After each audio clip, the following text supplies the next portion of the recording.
दोस्तों, देश की आजादी के बाद से लेकर आज तक भले ही शिक्षा के लेवल में सुधार आया हो या लोग पहले के मुकाबले ज्यादा जागरूक हो गए हो, लेकिन आज भी कुछ ऐसी प्रथाएं जस की तस चली आ रही है जो किसी भी समाज को कलंकित करने के लिए काफी है।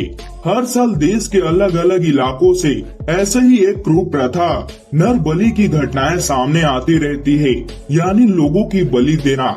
हाल ही में असम पुलिस ने एक महिला की बलि देने के मामले में 5 लोगों को गिरफ्तार किया है। असम पुलिस ने 4 साल चली लंबी जांच और दर्जनों लोगों से पूछताछ के बाद मामले के आरोपियों को गिरफ्तार किया है।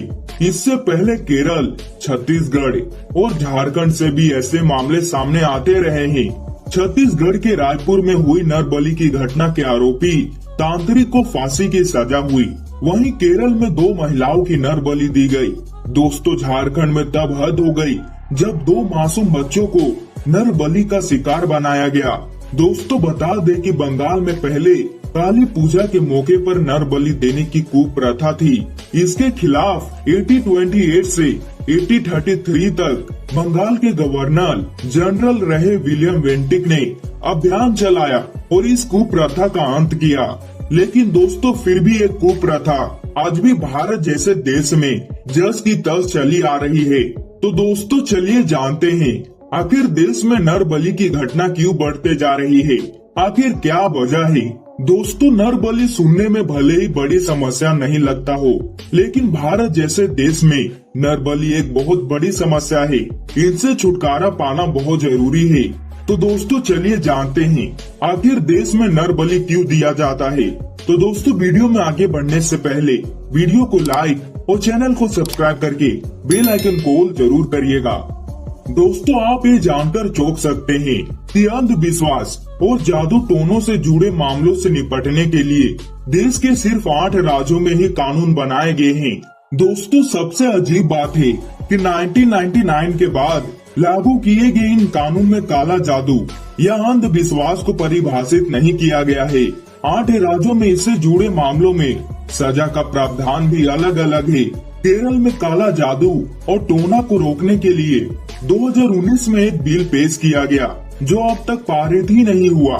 हालांकि दोस्तों, देश में कई संस्थाएं लगातार देश में एक राष्ट्रीय कानून लागू करने की मांग कर रही है।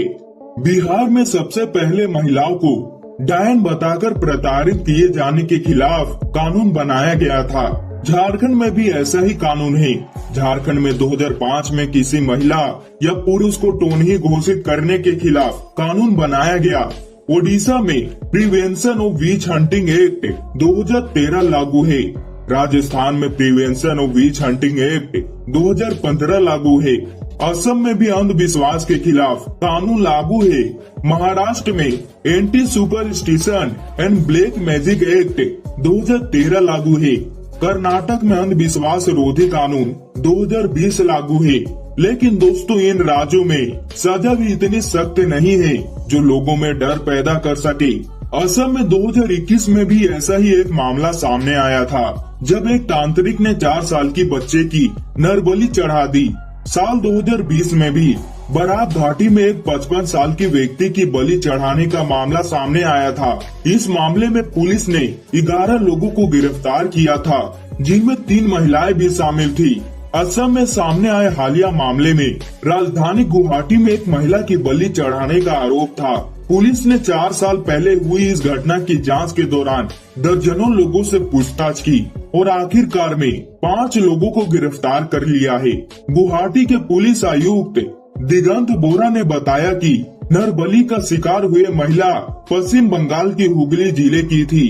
दोस्तों, अक्टूबर 2022 में दिल्ली में एक बच्चे की बलि देने का मामला सुर्खियां में रहा था। दिल्ली पुलिस की जांच में सामने आया कि दोनों आरोपी मजदूरी करते थे। उन्होंने पैसा पाने की लालच में अफीम की नशा कर बच्चों की हत्या कर दी थी। पश्चिम बंगाल की राजधानी कोलकाता में मार्च 2023 में ही ऐसी एक घटना सामने आई थी। कोलकाता पुलिस ने 7 साल की बच्ची की बलि देने के आरोप में एक व्यक्ति को गिरफ्तार कर लिया था। अक्टूबर 2022 में केरल पुलिस ने डॉक्टर दंपति और एक तांत्रिक को 2 महिलाओं की बलि देने के आरोप में गिरफ्तार किया था। दोस्तों, सामाजिक कार्यकर्ताओं के मुताबिक नर बलि जैसी कुप्रथाओं को रोकने के लिए केवल कानून बना देना कुछ नहीं होगा। अगर कानून बनाने से इस पर रोक लग जाती तो 8 राज्यों में नर बलि खत्म हो गया होता, जबकि सबसे ज्यादा नर बलि की घटनाएं इन्हीं राज्यों में सामने आती है। केरल सरकार भी कह चुकी है कि नर बलि को रोकने के लिए केवल कानून बनाकर नहीं रोका जा सकता है, इसके लिए सामाजिक जागरूकता की जरूरत है। सामाजिक कार्यकर्ताओं के मुताबिक कुप्रथाओं की जड़ें पिछड़ेपन, अनपढ़ और मानसिकता से जुड़ी होती है। बिना पढ़े लिखे गरीब और भोले भाले लोग ओझा व तांत्रिक के झांसे में आकर हत्या जैसे अपराधों को अंजाम देते हैं। इसे रोकने के लिए लोगों को जागरूक करना बहुत जरूरी है। दोस्तों, नर बलि पर आपकी क्या राय है, कमेंट में जरूर बताइएगा। और दोस्तों, वीडियो को लाइक और चैनल को सब्सक्राइब करके बेल आइकन को ऑल जरूर करिएगा, ताकि हमारी ऐसे नॉलेजेबल वीडियो सबसे पहले आप तक पहुंच पाए।